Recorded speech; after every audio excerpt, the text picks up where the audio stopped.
And it, I want to just lay out for uh, your benefit as well as getting something recorded the progressive network strategy towards redistricting that we've been developing for a couple of decades now. And so, what really is very frustrating in this time of post truth is that there are hearings going on led by the silver tongued, well, it's actually the Senate hearings are finished, led by the silver tongued uh, Senator Rankin, who failed to mention the fact that he won his seat with 97% of the vote, which is really not what democracy looks like. It's interesting that he's in charge of the redistricting subcommittee. But that's the deal, folks. We've got to understand that the game is so rigged that the outcome is predictable. And there's an old saying, I'm not quite sure who said it, that doing the same thing over and over again, expecting different results is the definition of insanity. But that's what we are. And so what we have put out publicly that not everybody gets to read is that while we think that people do need to be trying to mitigate the damage, not they can't stop it, they can't fix it by using the system that promotes the damage. That's a very important point. You can't fix the oppression with a system that maintains the oppression. That's organizing 101. And so somebody also needs to be pointing out the futility of doing that. So since the NAACP, the Democrats, and all of its various permutations, and uh, everybody from Eric Holder and Arnold Schwarzenegger on down, we're focusing on the traditional concept of rearranging the chairs on the deck of your ship. There are, depending on whose numbers you use, been 8 to 12 ships that are considered battleground states. The reason they're battleground states is the actual party in control can change. So all the big money and is concerned with Congress and the White House. Reasonable, I think they should be. But we all kind of drink from the same chalice in terms of, oh, it's a redistricting. Let's get organized and save democracy. And that there's this kind of a generic message going out nationally. Well, mainly you should give the Democratic Party your money so they can save your democracy. I've talked with Eric Holder's executive director, and she just kind of said, well, um, we're trying to, put something on everybody's plate, but the fact of the matter is our money, our focus, our intention is on the White House and Congress. So what we're encouraging people to do at the last round of hearings, and here, hey, Dylan, we just got started and talking about the hand we're dealt. We need to understand who set the game board and who made the rules because we're getting ready to play the game of redistricting. And so we, the Progressive Network, have been involved in, in a way with Section 5 stuff for 25 years. And Section 5 stuff is what regulated redistricting for a little while. And that's we'll get into that as to why this is post Section 5. But the first redistricting plans that we worked with were in 2000. Those were plans that Gilda Cobb Hunter introduced when we got that was 2010, excuse me, when we got the new congressional district. It went from 6 to 7. And so with a third of the population of color, you had 6 seats, um, you would divide that out and you get 2 seats. That's a third of 6. And that everybody felt that you should have 2 seats if you get the 7th for sure, majority black. Gilda had the only maps that had no majority black seats because we believe that majority black seats, safe black seats, are contrary to one person, one vote and inimical to democracy. We will explain that.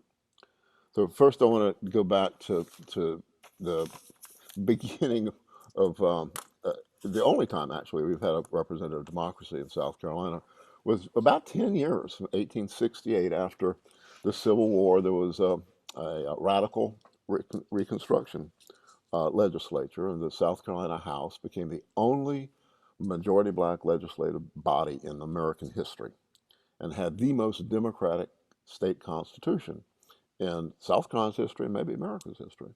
Women still couldn't vote, but everybody else could, and there was free education for all. And so that lasted about 10 years, and after the federal troops pulled out in 1877, the Confederacy took back over. And by 1890, there were no more black elected officials in South Carolina until 1970. And so the entire beginning, the majority of the 20th century, was run by a white racist party called the Democrats. You remember them when they were white racist. They were the supremacist party. And the Voting Rights Act was passed in 65, but the Civil Rights Act was in 64, but the Voting Rights Act was passed to give teeth to the concept of one person, one vote, and equal rights. And in the Voting Rights Act, there were sections of it that specifically targeted voting areas, states in the beginning, with racist history of voting. South Carolina was one of them. So 1965, South Carolina couldn't change any rules that had anything to do with voting without having the federal government pre-clear it. The Department of Justice had to pre-clear all the voting changes. And so the kind of the next thing up in terms of that cycle was the slow adaptation in the South um, that was not with all deliberate speed, which was what was demanded of the integration, was all deliberate speed, and deliberate was left up to the states. So the Voting Rights Act passed in 1965. There's still no black elected officials in South Carolina until, and black people just didn't have an effective vote until the 68 and 69, the organization of the United Citizens Party, which was a black-led party that I worked with, that organized enough black votes to threaten the Democratic Party, and the Democratic Party took in 3 black candidates in the 1970 election for the first time since the 1890s. And so this keep in mind now, this white supremacist party is running the show up until 1970, and those 3 people won, and that it was uh, it was 1980 in the next redistricting. The Between 70 and 80, the courts ordered single member districts and House members, and in 1980 we had a single member district in the Senate. Well, and John Scott, not John Scott, I.D. Quincy Newman was the first black senator. So in terms of an integration into the legislature, it was 1982 election that Newman took his seat. And then by the 1990 redistricting, that was when we had the original Trump gang, so to speak, was the Christian Coalition. And the Christian Coalition did amazing organizing, took over the Republican Party, and carried the day in the 1990 elections. And the House and the governor's race was taken by the Republicans for the first time since Reconstruction.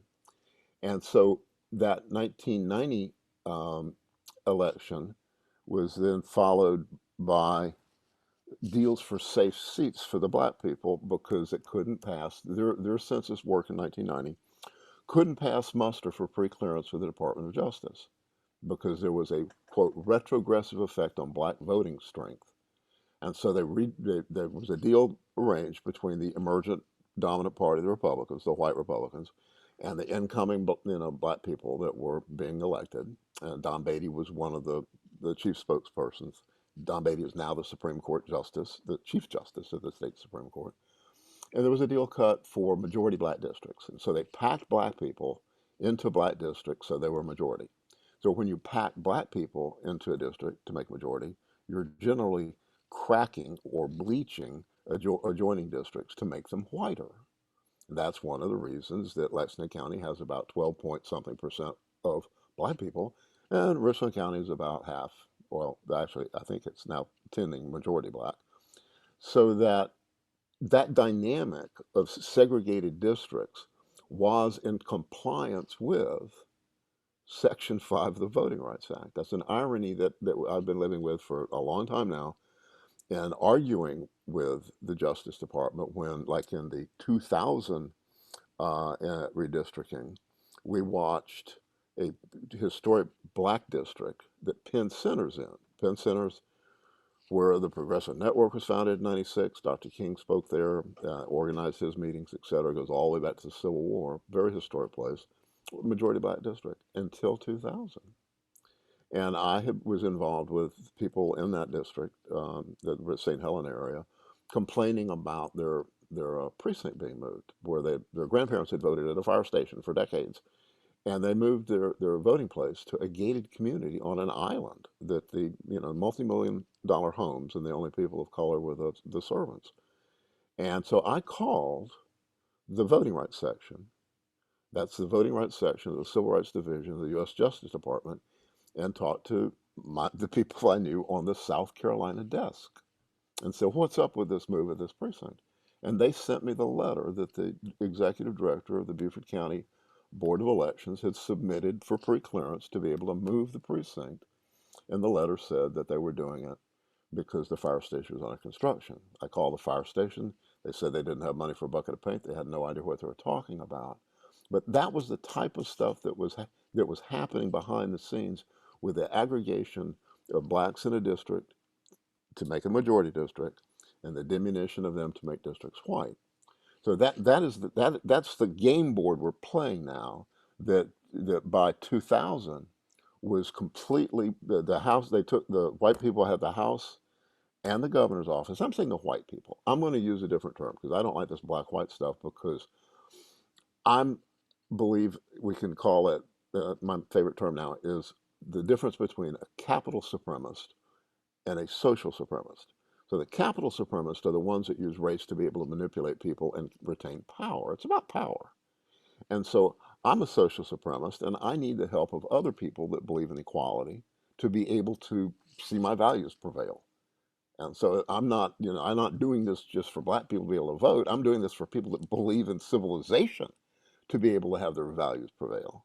And so that black and whiteness that was manifested in the Voting Rights Act, the way it was used, and the Supreme Court's ruling on that later, has had the effect of creating Bantustans, little black areas where some, good-hearted, democracy-minded people also live, and a whole bunch of white people who can only vote for a black person.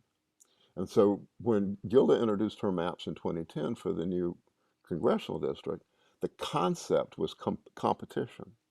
Competition is not really a factor in redistricting, in any rules or laws. And what we want is competition so that the person that runs and wins to represent the people of a district has to represent people that don't look like them. And that's what we have now.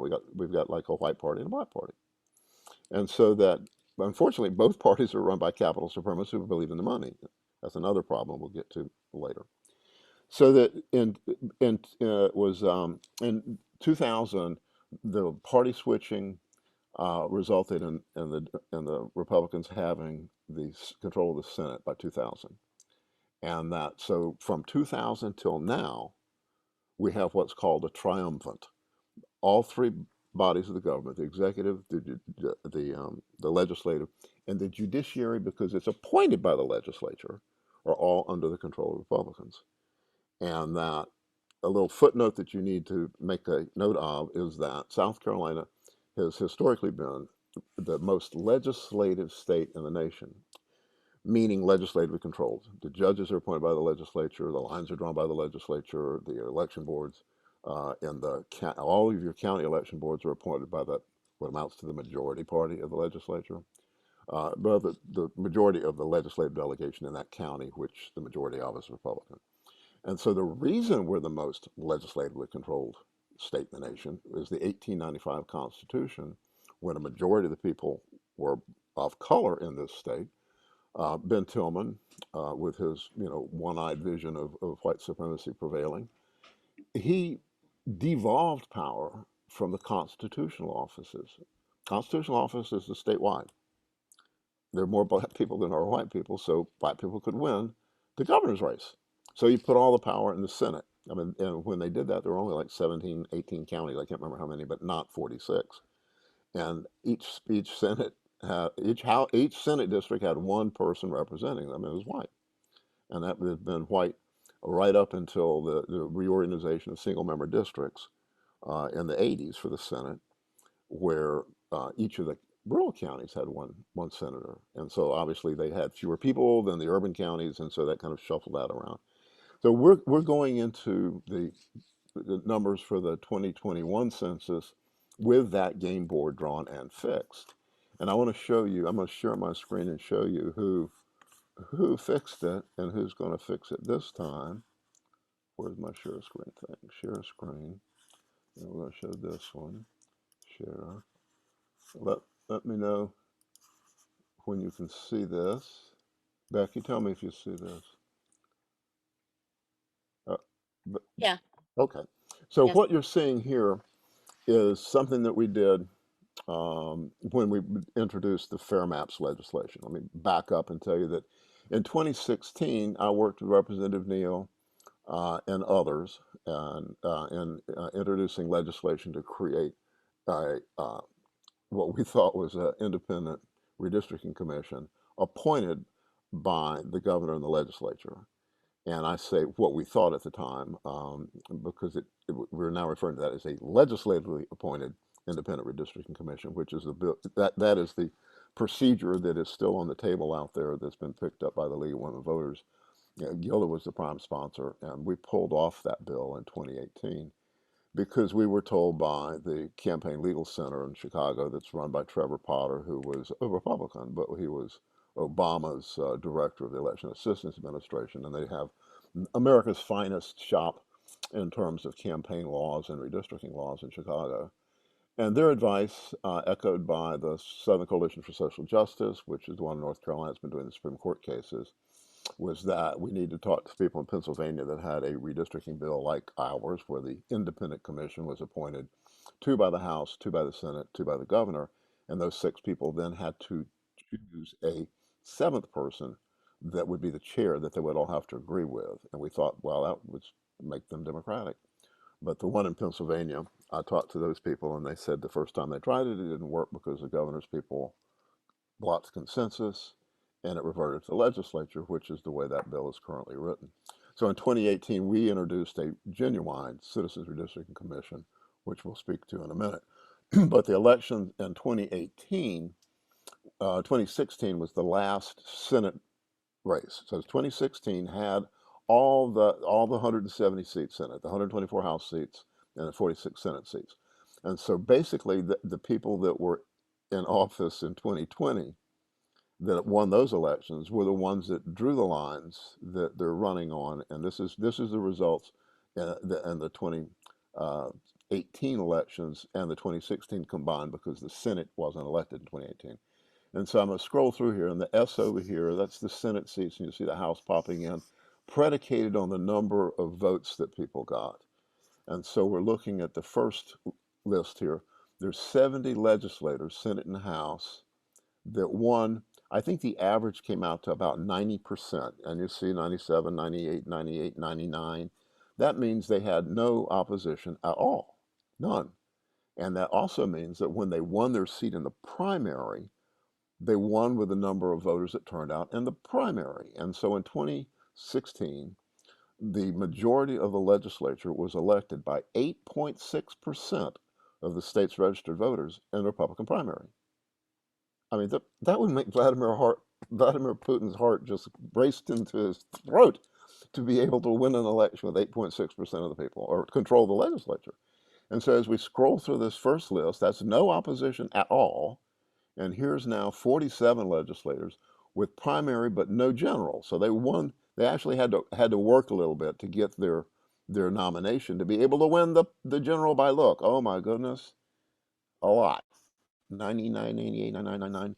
And so now that adds up to what's that, 131 of the 170 elected with no opposition. And then we get down to 36 with general and primary. And you can see some competitive seats here that are in red. And you see Nikki, that's Lexington Senator, and Mia McLeod, who's McLeod Butler now, who's Richland County. And see, the those two races, the Richland County races, are really instructive. Here's Kurtman Finley, and he only got 57%.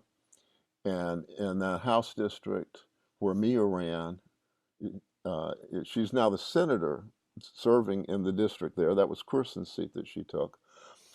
You see competitive seats in districts where you win by 54%. And so those are where you can see an R change to a D, or a black person change to a white person if it's an R and D. I mean, you can have that happen in just the D part. But the competitive seats are very, very, very limited here. We figure about 10% of the 170 seats are within 10 points. There's science out there that says competitive can be an average of closer to 40. So that's a metric that you'd have to kind of argue about and set your little computer that does your redistricting at that agreed upon metric of what competition looks like. And this is on our website under Fair Maps. And so I'm going to back out of this and show you, close that tab, close that tab, close that tab, close that tab, and show you the Fair Maps. Now the Fair Maps site is at fairmapssc.com. And you can get there from our website, but this Fair Maps site been up for a couple of years now. And our Fair Maps plan was essentially derailed by absence of money and a pandemic and a madman in Washington. But before we get into the Fair Maps thing, I want to lead you up there to some of the court decisions. And this is the reality.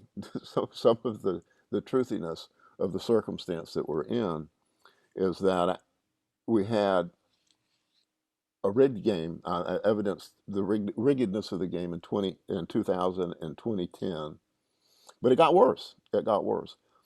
In 2010, there's this group called Citizens United, and you need to Google that and look up and see that these people are absolutely insane, capital supremacists that talk about the people's rights and sticking up for the people, et cetera, but they're really talking about sticking up for the corporations.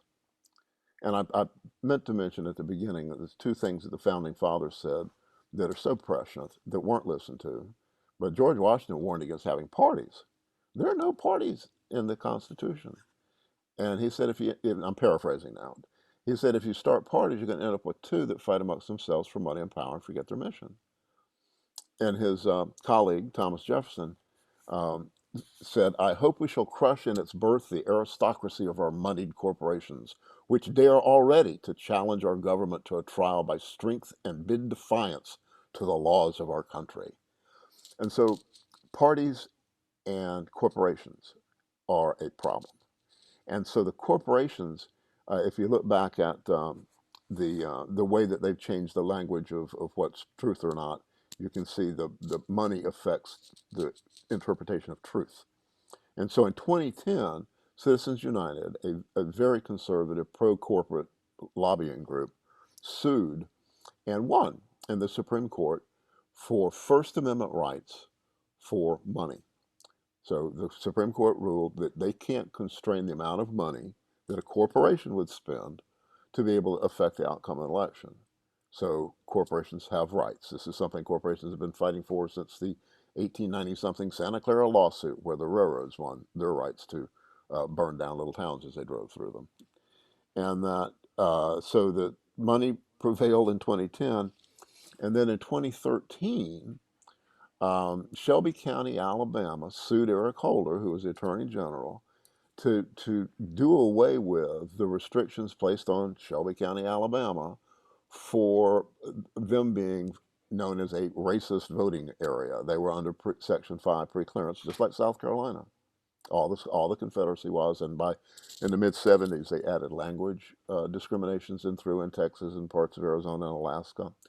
But that the 2013 ruling, Shelby v. Holder, went to the Supreme Court, and the Supreme Court didn't just fix it for Shelby. They struck they struck down Section 4, which were the rules that empowered Section 5. So there are no more pre-clearance hearings. Period. Boom. So a very, very, very, very important thing you don't hear talked about today. I'm gonna I'm going to, this fair maps, I'm going to show you this so I can close this out and we can get to see each other better. This explains the plan that we have for fair maps, and that it's a petition drive basis thing, but we'll get back to that in a minute. I'm going to stop share there. So that the ruling on uh, Shelby v. Holder did away with the protection that voters in South Carolina, we're going to call them the social supremacist voters, you can call them also the black voters, had ever since black people could vote in South Carolina. Remember, the first time they could vote effectively was 1970, when they got to elect, the Democrats grudgingly let 3 black people run for the House. And so ever since 1890, black people couldn't vote until 1970. Voting Rights Act went into effect 1965. This is the first time coming up for the next election, this cycle of elections. This redistricting is the first redistricting that's happened in this country, in this state, where we did not have the protection of preclearance. Now, you heard me diminish the value of preclearance in the way it was used. However, preclearance has allowed us to fight before we get screwed. So because preclearance means you got to clear it before you put it into effect. Now, the only remedy we have is after the maps are implemented. And the lawsuits would have to be predicated on things that were established prior to that happening. We've never been through that. The lawyers have never been through it. The parties have never been through it in South Carolina. So this is like not only a rigged game, but a new game board of a rigged game. And we couldn't win it before they even changed the rules going forward. So the futility of being able to change a few things by participating in the system that Senator Lucas defined as the established procedure. Senator Lucas is the chair of the Judiciary Committee, the chair of the Senate Subcommittee on Redistricting, and he outlined that they were going to use the guidelines that they've used before. I stress guidelines because there are no laws. South Carolina is the only state in the nation with no laws governing redistricting, no constitutional qualifications for redistricting. The House has a set of guidelines that's different than the Senate set of guidelines. There's no reason that the Senate's having a list of hearings, a round of hearings, and the House is having a round of hearings using slightly different rules, because one person, one vote means one person, one vote. So that the nature of the game is such an insult. It's just desperately sad that they're getting away with it, and that they haven't mentioned the fact that, oh, by the way, we're not going to change anything through this. And so what we see our job being, the Progressive Network's job being, is taking an approach to trying to at least educate people and be able to develop the capacity to deal with the cause of the problem, not to mitigate the damage of the problem. The damage mitigation we're going to leave up to all the national organizations that are working on it, the Democratic Party, the NAACP, et cetera, et cetera, et cetera. They're going to do all they can to mitigate the damage. We're going to talk about the futility of the circumstance and how we get around it. So we do know now at this point that the Supreme Court, and the ruling that they had, that was the 2019 ruling. I'm sorry I didn't mention that.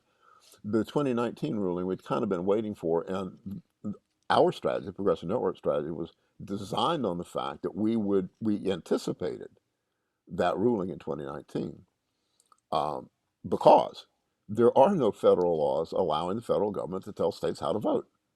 Think about it. When they wrote the Constitution, the original U.S. Constitution, we were getting out from under the king, and we didn't want a centralized power telling us how to run our state elections. Remember that states' right thing. And so the way elections are run, they are up to the state. And that's why, for instance, in Georgia, they've got a Republican who ran for governor who threw people off the rolls and won. In South Carolina, you couldn't do that. We've got an independent commission, one of only 3 in the states that run elections. Most people don't understand we've got a really good election bureaucracy that's relatively really good.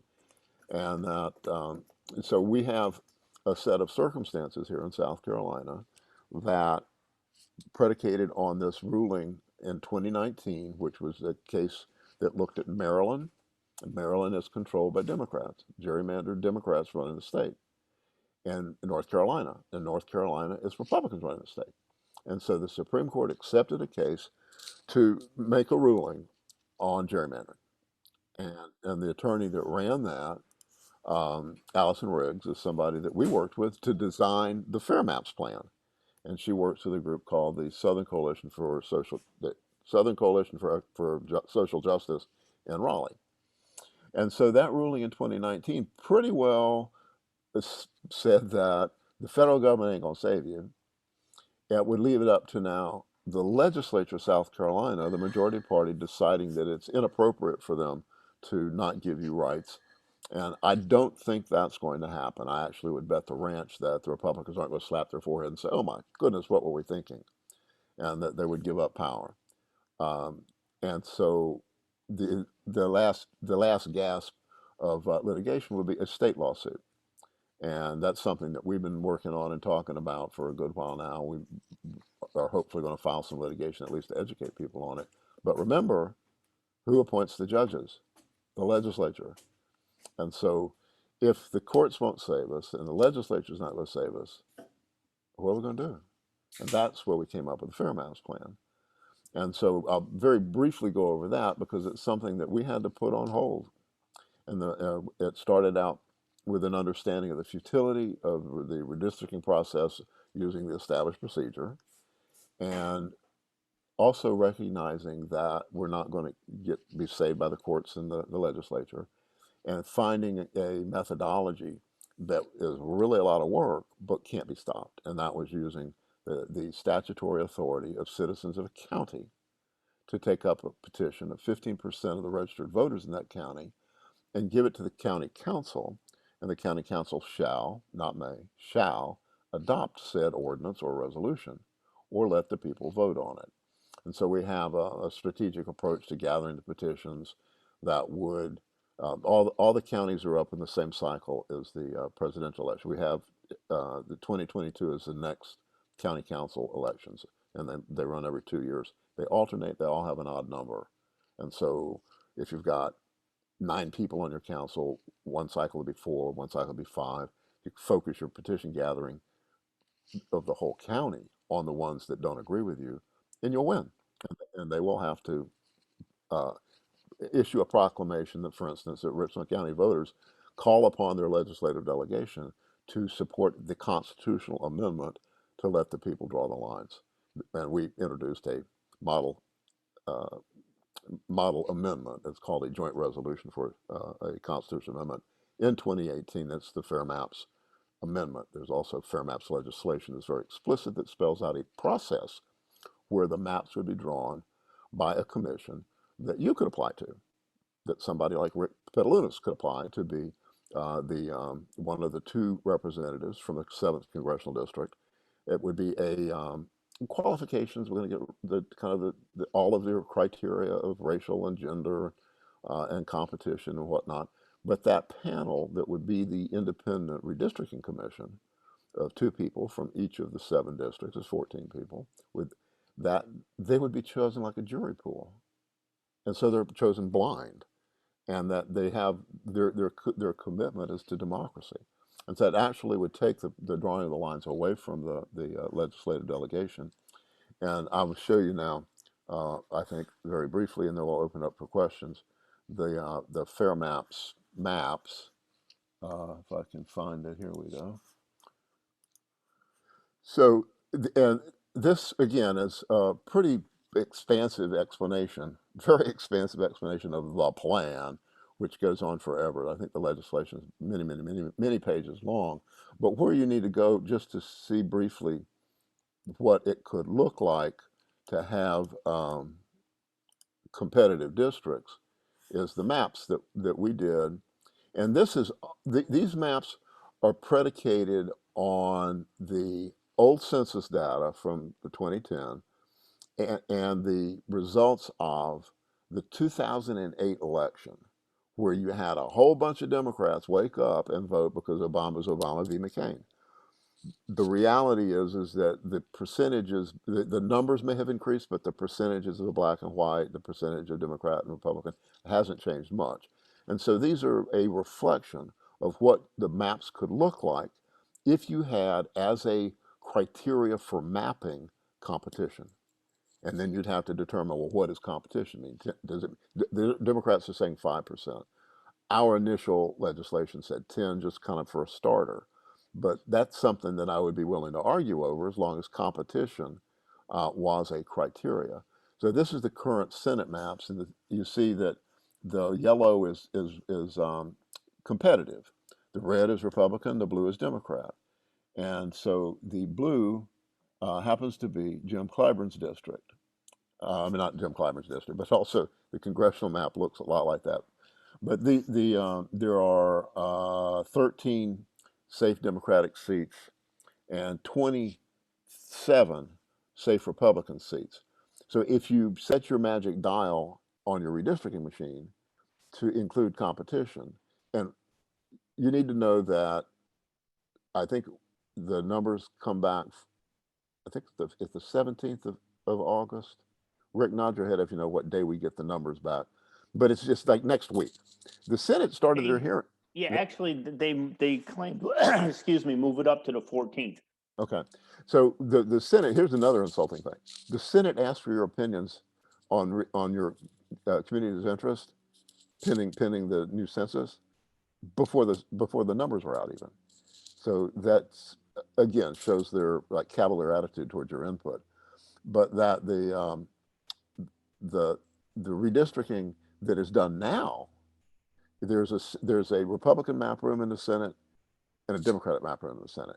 There's a Republican map room in the House and a Democratic map room in the House. And all the incumbents go to those rooms and they argue about who to get rid of.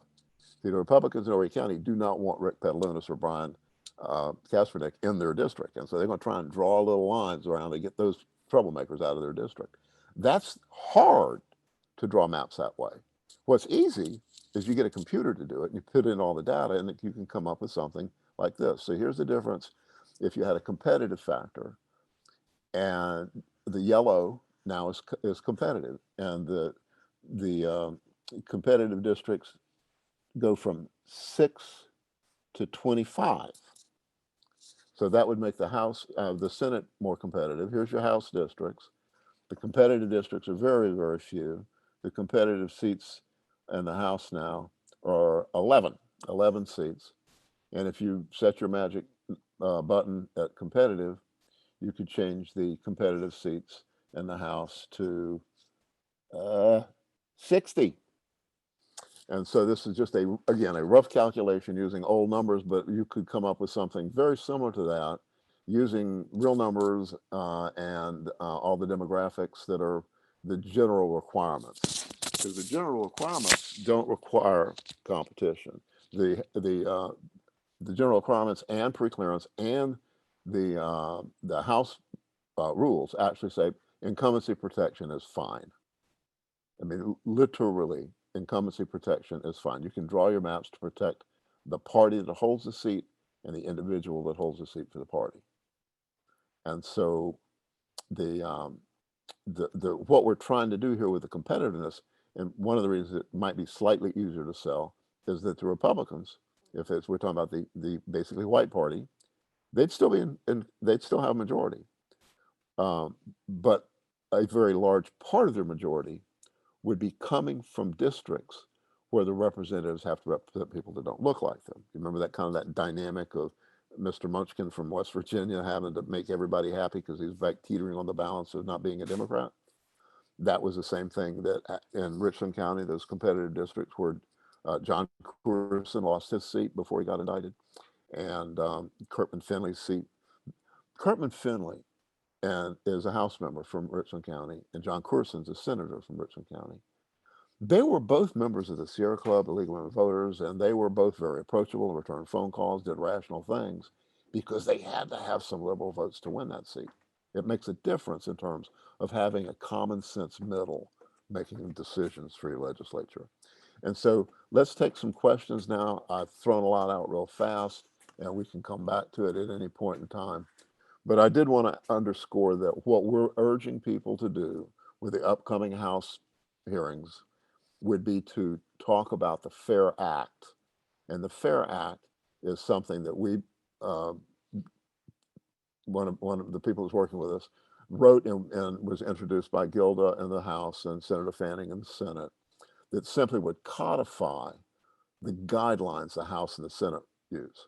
We figured that was kind of like a damned if you do and damned if you don't accept this thing, because raising the fact that they don't have any statutory guideline rules, there's no, they can make it up as they go along. And we're going to ask them, do you support making your guidelines statutory so they're transparent and everybody knows what you're doing? If they say no, it exposes their hand. If they say yes, well, we won. So the FAIR Act is what we want to raise, or just the fact there's no rules, in the round of House hearings that are coming on the 8th. But as importantly, or more importantly, is just talking about the things we just talked about the futility of engaging in this system.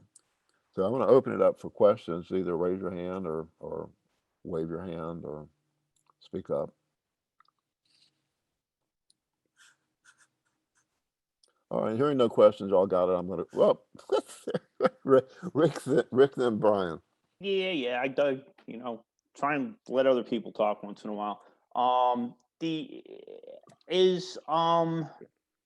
Is there a public outreach yet at this point, for other than the hearings? Let's say exclude the hearings. Let's talk, public outreach, talking to groups, letters to the editor, anything like that to expose that there are no rules and that the FAIR Act is out there. We are working with the legislative sponsors to do a press release and a press conference prior to the beginning of the House hearings. And so we're going to try and roll that out. You remember that it's really hard to get the truth out there now, but we will be doing as much as we can, and that's a given. And Brian? Pardon me, but I've been out of town with my 3-year-old granddaughter for the last week.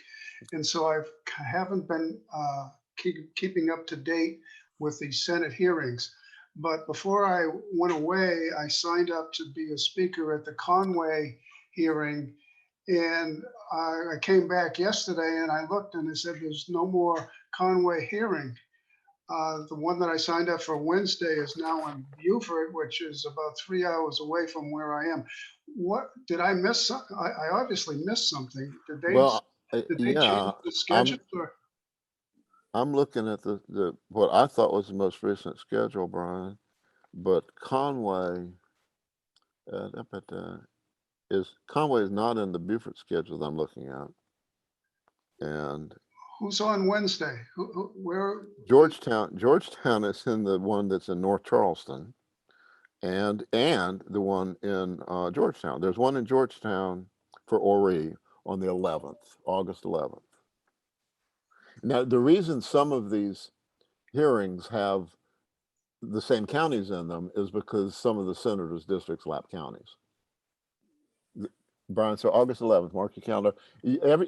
Anybody can go to the scstatehouse.gov, and on the home page there, they have finally put up under the Senate and the House kind of little menus on the home page. You can click Redistricting Commission or subcommittees for the representative bodies and see their schedules. Another question? But did they change the schedule? They've changed it twice in the last week. Okay. Brian, I'm sorry. You think that this stuff is for your benefit? Yeah. It's for their schedule. They might have a golf game or something. You know about that. Any more questions? I have a golf game too. No, it's important. I'm looking forward to teeing it up with you, bro. Brett, I have a question. This is Diane. Go, Diane. Does this also apply to the congressional districts? It does. It does indeed. It does indeed. The chances of changing one of the congressional districts may be slightly higher. The chance of litigating may be slightly higher because it's just it's an obscenity that when they added the 7th that they just had to put more black people in the Clyburn's district.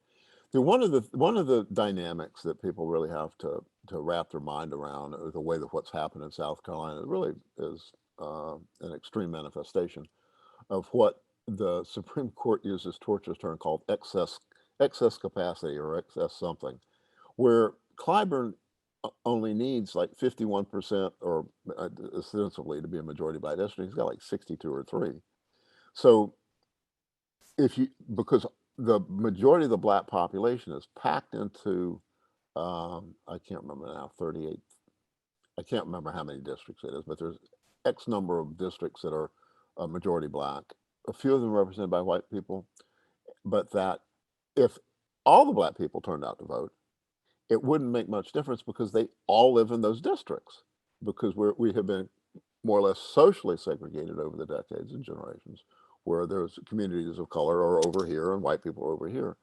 And so that my representative, they could call him the coach, Chris Crawford in Lexington, I've had very painful conversations with him a couple of times where he is convinced we can fix gerrymandering in Lexington County by just getting more voters registered.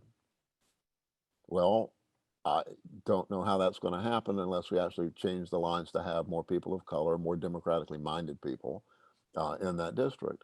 And realize that this democratically minded thing can be determined by looking at votes cast per county in a general election, like for a president, or in a primary, who votes in primaries. And so you get a definite read in terms of a partisan preference in a particular area predicated on the actual publicly available information in regards to past voting stuff. I have no idea if that even came close to answering your question. Any other questions? Hey, Carol. Brad, I have another question, and maybe you answered this.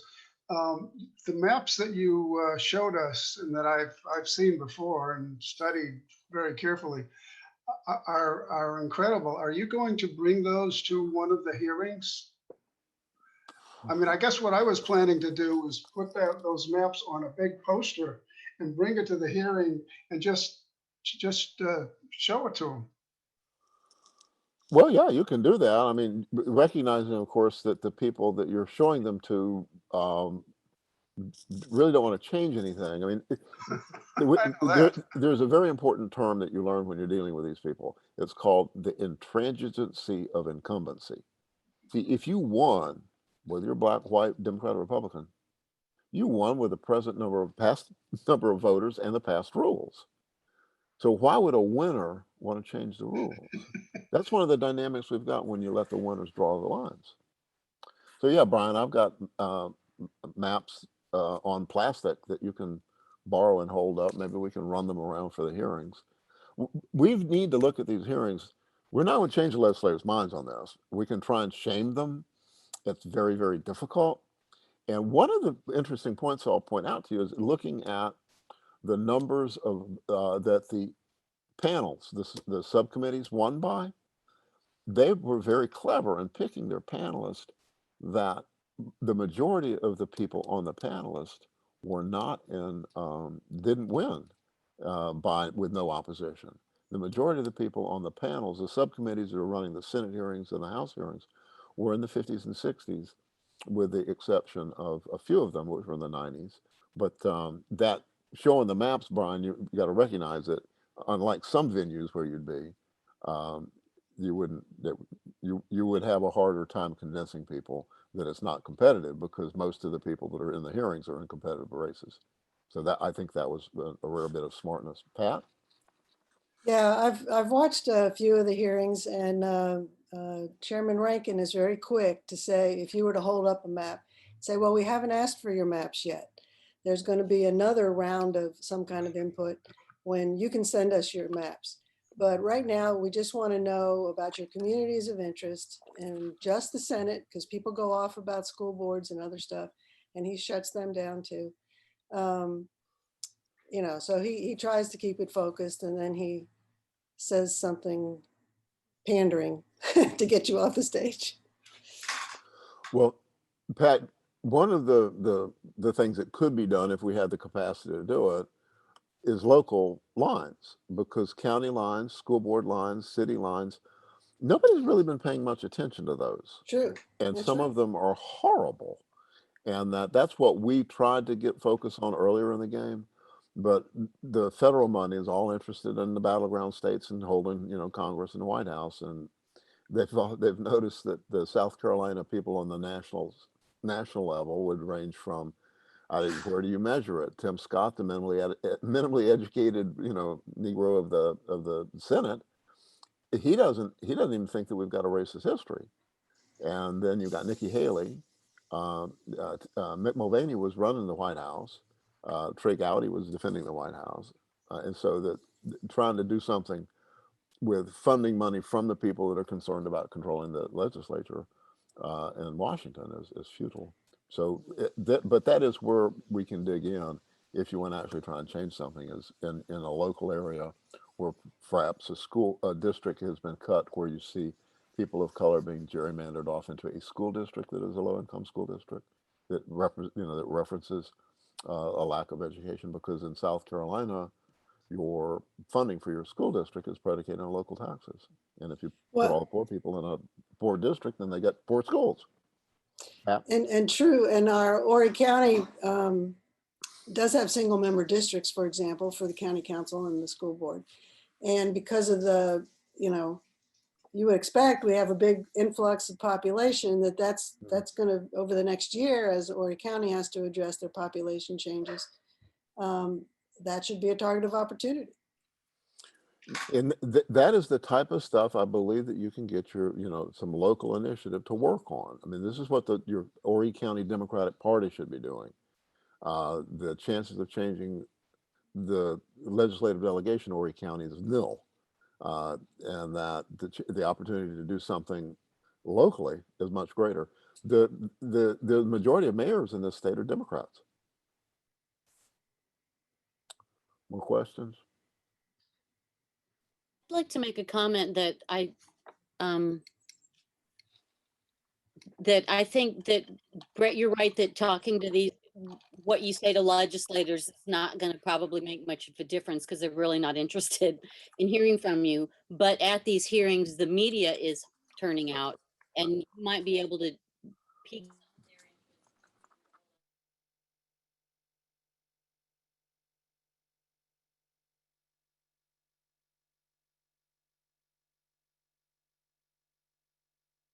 No. Freeze. Sorry? Suddenly my screen froze. I missed everything you said. I'm sorry. Yeah, we lost I didn't know whether it was just me, Becky, but a lot of people couldn't hear your last part. But you were summing up, I could hear you. You were summing up that we should go and raise hell anyway about the various things we want to raise hell, because we're there to educate the people in the media, which should have been part of my point, but you made it better. Whatever, if you've got access to media folks, if you've got connections or relationships with the media, that they really just feed them what and give them things that offer that toolkit and stuff like that. I think they're interested. They just, need some help. Pam, did you go ahead, Becky? I'm done. That's all. Pam? Yes. What are your planned next steps here, Brett? Well, what we've been circulating is a little talking points for the hearings. And is that what the toolkit is? And I'm sorry, I'm behind the times here. Is that what your toolkit is? No, the toolkit, it Fairmaps, FAIRMAPS, and that's has the toolkit for our redistricting plan, not for the hearings. This is our pie in the sky, ultimate redistricting plan that's going to take a while to pull off. Okay, can you put that in the chat? Yeah, Becky, put the Fairmaps website in the chat. I saw the Fairmaps, but you're talking about talking points. You said Well, that's the talking points aren't posted yet. We'll do that. Oh, okay, I see. We'll send it out. Sending them out. We've been sending them out, Pam, in the emails. I can send them to you, or. Okay, that'll be good, because I thought I was supposed to be getting emails, but I guess I hadn't really joined the organization, so I wasn't really on the email list. Well, that's about this meeting here. She called and I gave her the address. Yeah, it was So I'm assuming that everybody that didn't call is getting our email, but we're having, and it's not just us, that there's more trouble with email this year than in the previous 20 plus years since Al Gore discovered it. I got a phone call reminder thing. That's how I called you. It was, here's the phone number. It just showed up on a text on my phone today. It was very interesting. Well, Yeah. maybe the Russians are helping us. I don't know. Hey, look, I'm glad to be here. If this kind of help they're going to give us, I'm all for it.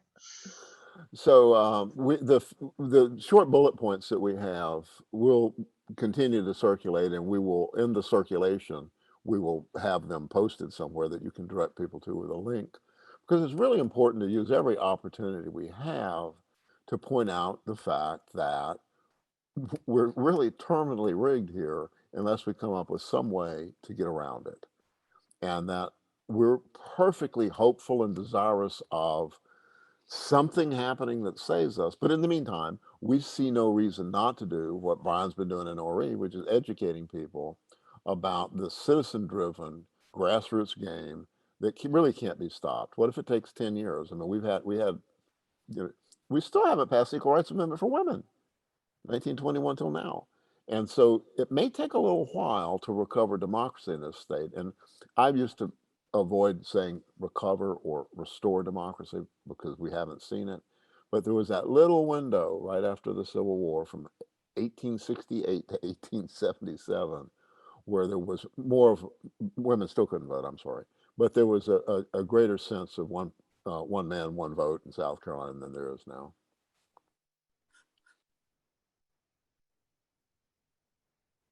Waiting for more questions.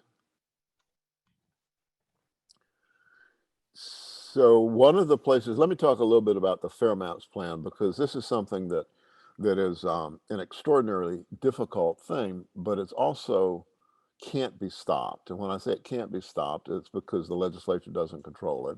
This would be up to county councils. And one of the things that we know, because we've actually done polls mailing to all the county council people as well as mayors, is that you have what we call down ticket politicians. The down ticket politicians believe the game is rigged by the legislature. And so they've been supportive of our initiatives all along about money in politics, reduce money in politics. The mayors and the county council people say, oh yeah, we need better, better rules on redistricting. And so there's these natural allies, whether Republican or Democrat, within local government. And that we know that in Richland County, if we took up 42,000 names and of voters and submitted them to the county council, we know they would pass it because we've talked with them. And that if we could deliver a county, their next election for county council is November 2022. If we could deliver a county, it would serve as some kind of lesson that it can be done.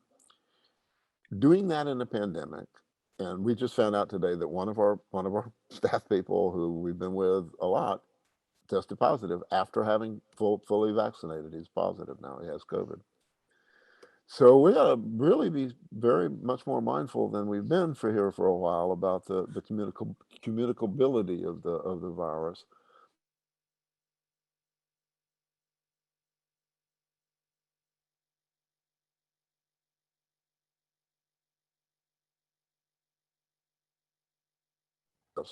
Was predicated from the beginning on getting. You froze, and the rest of us were moving. Yeah, so we missed that. If you don't mind. I'm moving now.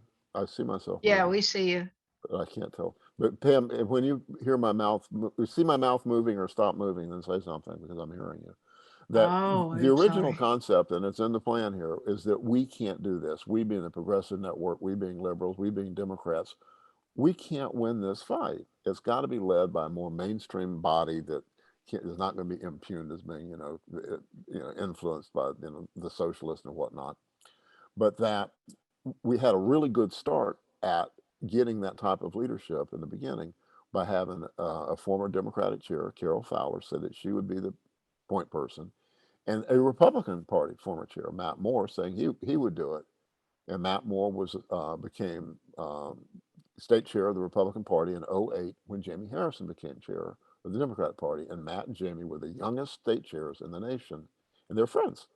So I met with Matt a couple of times, and when we were ready to do the press conference back well before the pandemic, uh, Matt, Carol Kerr is trying to set up a date for the press conference, and she calls and she tells me Matt's changed his mind because his business partner, didn't want him to do it. So we shifted gears. Who would be another good leadership thing to take the point on this? And we decided that Dick Riley, former Governor Riley, who has the thing called the Riley Institute, the purpose of which is teaching people to design good government policy. And the counterpart, the conservative one, is the Liberty Fellowship out of Greenville by Hayne Hip, a very wealthy conservative, and Dick Riley, a well-off former governor. Great opportunity. Senator Levinas, one of our champions that is retired now after 32 years in the Senate, went through 5 different redistrictings. He's a big fan of fair maps. Met with Dick Riley. Dick was interested, working to get him on board to work with Hayne Hips, and then we checked back with Dick Riley, and his business partners don't want him to do it. And so there's something about rich guys more associated to their money than democracy. So the fallback position is, well, hell, we're just going to have to do it. And so that's where we are now. But if we had money, I've figured a budget of $3.7 million, we could mail a postage paid postcard to every registered Call voter you in South. back. Okay, bye. That we could mail a postcard to every voter in South Carolina that could mail it back, and we'd win. We'd be on the ballot everywhere because we know that the voters agree with us. We paid $3,500 in 2016 for a study that the university did that was a really well done thing, taught to nearly 900 people, and 63% of everybody, including Republicans, said the politicians shouldn't draw their own lines. So it's a winning proposition that anybody would campaign on except the incumbents. And there's only 170 of them. So that's it, guys. We'll be sending out that email that everybody that's getting our email with the talking points. And as we move forward, the Buford hearings are the 8th. We'll let you know when the press conference on the Gilda and Fanning are going to do a press conference, just poking holes in the fake process of hearing your pain and then voting for their interest. And so that's going to be yet another educational opportunity. We don't expect to necessarily change the minds of legislators, but to educate the citizens to the futility of the circumstance unless we have a really serious grassroots campaign. I like that, and we should probably say to them, our opening line might be, glad that you want to hear our pain, and we count on you serving your self-interests. But anyway, let me carry on with my comment. Yes, get it on the record. Get it on the record. Well, thank you all for paying attention. We'd be lonely talking to ourselves, and the few of you that are there, we appreciate it. So do stay tuned. And Rick, we'll talk soon. Rick, I'll call you. Yeah, I put some links in the chat if people want to look at some. And I know League of Women Voters is they're doing what they can do as you're doing what you can do. But I put some links there that people might want to look into to get some ideas of what the guidelines are and all that sort of thing. So thank you, Pam. Yeah, we're not telling people not to follow the standard process. Somebody needs to do it, but we're also pointing out the futility of it. Somebody needs to do that. I agree with that. But people who, if to say that there's no information given out, the League of Women Voters is doing the best they can, and you all are too. So well, thank you, Pam. Appreciate it. We appreciate your work. Thank you. All right, take care. Good to see everyone. Bye-bye. Signing off, everybody.